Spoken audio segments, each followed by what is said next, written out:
Hey guys, Danish Moonwalker here, back with another video, and I'm sorry I didn't upload any videos while I was at my family reunion / road trip. I was having so much fun that I just lost track of the main goal here. I gotta brighten this up a little bit. But, let me think. Thursday, we showed up to a cookout and I performed. Someone did film it. I have to get the video from them and then I'll upload it on YouTube. Friday, we went to a masquerade ball. My mom showed up, which was very surprising for everybody because she doesn't normally come to the family reunions because she works so much.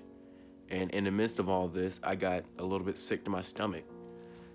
I just wasn't feeling well. I think I might have ate something bad that night, so I asked my grandmother to take me back to the hotel that we were staying in, and I stayed there. Saturday, what did we do Saturday? Saturday. Oh yeah, we went back to the park to eat outside. We had a picnic. And then it was karaoke that night, but I went swimming again and I didn't feel like going.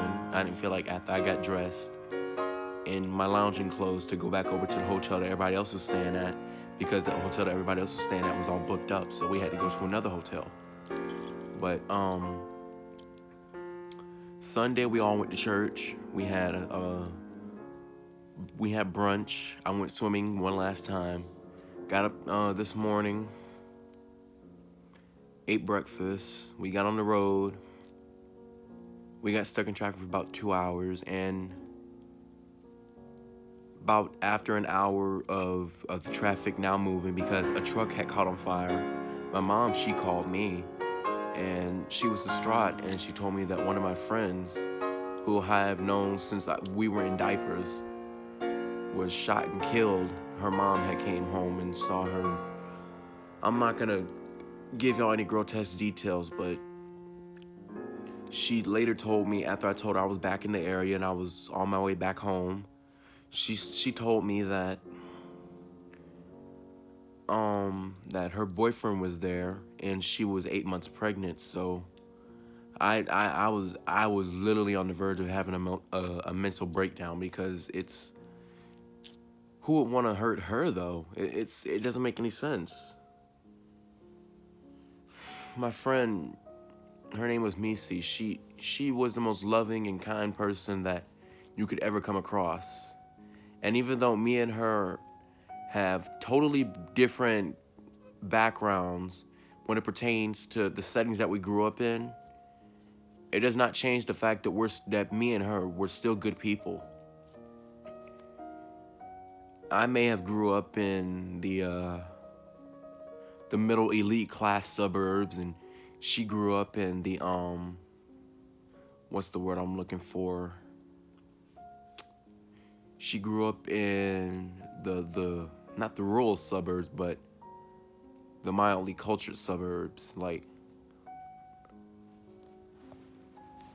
And even though we had totally different views on most things, we were still best friends. And it breaks my heart to hear that not only was she shot and killed, but she was pregnant. My heart goes out to her mother and the rest of her family, which I all grew up with. It sickens me to my stomach to know that the person who did this is still out there. And Misi, if you're watching from up above, I will not rest until whoever killed you is brought to justice. Because because not only is this comes close to home for me. This came way too close to home for me. This has happened way too many times around me. From people that I know, their friends have been murdered or shot or been stabbed or just been at the wrong place at the wrong time. My mother lost 2 of her best friends as she was growing up. One of them was shot and killed over a beeper, and this was in the 90s. His name was D'Angelo, and it over a beeper. And after I was born, my god uncle, he his wife's ex-boyfriend had showed up, and he was crazy and stuff like that. Like he was delusional, thinking that they were still together, and so he shot him. And from what my mom told me, and from the obituary, the funeral service for her friend who got shot by the crazy boyfriend, well, the crazy ex, his funeral was so big that it had to be held in an elementary school. But it's times like these that don't really make any sense. It seems like when the whole world is going right for us, something has to come crashing down. It happened with Michael Jackson, Joseph Jackson, the death of Cameron Boyce, and now the death of my closest friend. It breaks my heart. It truly does. And I ask you, Moonwalkers, to please think of her family and pray for her, and that they all get through this. Anyway, this is Dangerous Moonwalker signing off with love, LOVE. God bless. Thank you.